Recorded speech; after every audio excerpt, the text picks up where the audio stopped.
Hello and welcome to Tarot for Writing. I'm Sam and welcome back to our exploration of all 78 cards in the tarot deck. And today we're going to take a look at the Nine of Wands.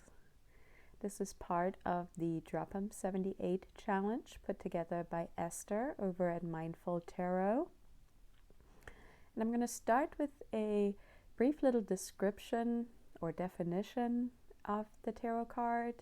We're going to zero in on a detail, and then I'm going to wrap it up by talking a little bit about how I use tarot cards in my fiction writing. I'm a paranormal romance author, and I use tarot cards all the time to help me create characters, to help me flesh out chapters, get new ideas for books, and all the good things. So let's start with what the Nine of Wands means. Now we have this guy standing here. He's looking a little worse for wear, but he's still standing. He's holding on to his staff, and he looks like he's staying pretty vigilant, doesn't he? So this card is all about defense, about defending what's yours. So he's really standing there in a very defensive posture. But he's standing. That's the important part. He's still standing to fight another day. And this card to me also speaks of resilience and courage. He's not giving up. And maybe it's a test of faith. So that's kind of what I read into the Nine of Wands. What you get out of this card may be different, and that's of course totally fine. That's what makes it such an amazing tool. Everybody kind of gets their own feel, their own interpretation, and their own take on the cards. And of course, the interpretation can change from day to day, from situation to situation. So let's zero in on a detail. What kind of caught my attention today for the first time is the ground that he's standing on. It almost looks like a stone floor or a concrete floor, something that is part of a solid building, like a fortification wall or a castle. And that kind of makes me think about who he is and what he does. Is he defending his own place, his own castle? Or is he part of a larger defense force? Is he a soldier whose job it is to hold the position?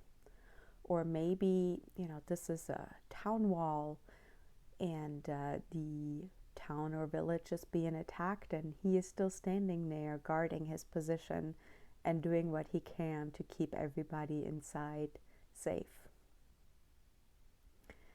So that was the detail that I focused on today as I spent a little bit of time with the Nine of Wands. Now let's talk a little bit about how I might use a card like that in my fiction writing. So when I'm developing a character, the first thing that popped into my mind is that this is somebody with a pretty bad emotional wound.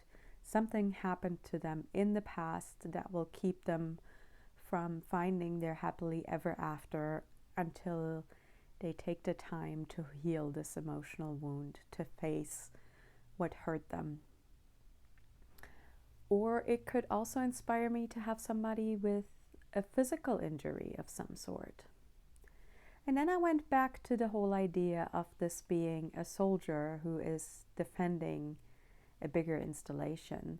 So pulling this card could inspire me to write a novel with a soldier, a current or former military character in it. Or, any kind of man or woman who is a fighter, who's fighting for everything they have. Or maybe someone who's tired of having to fight for every single thing that they have in their life. Because this guy looks a little weary, doesn't he? Or it could be somebody who doesn't trust very easily. We see the person in this card kind of looking over their shoulder. That that's kind of where I got that idea. You know, a character who doesn't trust easily would make it hard for them to find their happily ever after in a romance, wouldn't it?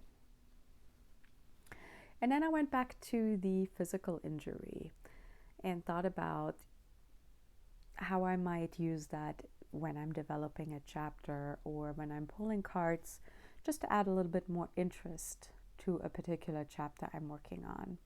So having one of them get hurt and the other one helping is definitely always a fun way to add a little bit more tension and a little bit more interest to a story.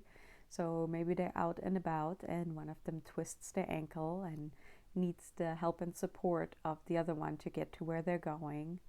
Or maybe they're cooking dinner and one of them cuts their hand. The other one has to do a little bit of first aid, that kind of thing. Or, you know, it could be a worse injury that requires a trip to the hospital, that kind of thing. Or, you know, going back to the bandage that the person in the depiction of the card has wrapped around their head. Maybe one of them bumps their head. Maybe they knock heads in the metaphorical sense, or maybe they actually bump into each other and then worry about giving each other a concussion. Lots of fun ways to go just with that, to add a lot of interest and a lot of fun details to a particular chapter.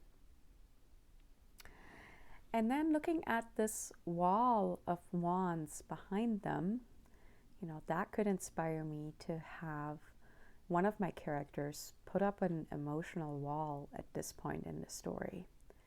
Maybe they're trying to scare the love interest off because they're afraid of getting hurt, or they're putting up walls to protect themselves, and they have to learn to trust enough to lower those walls to let the other person in.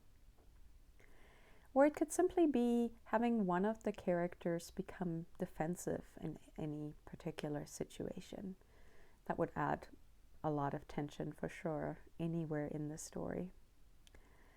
And then last but not least, I thought this card could inspire me to tap into the whole idea of not giving up on a relationship even when all seems lost. So this makes a lot of sense toward the end of the romance novel, when we reach the dark moment where everything does seem lost, and then having one of them just not give up on what they had and to fight for love.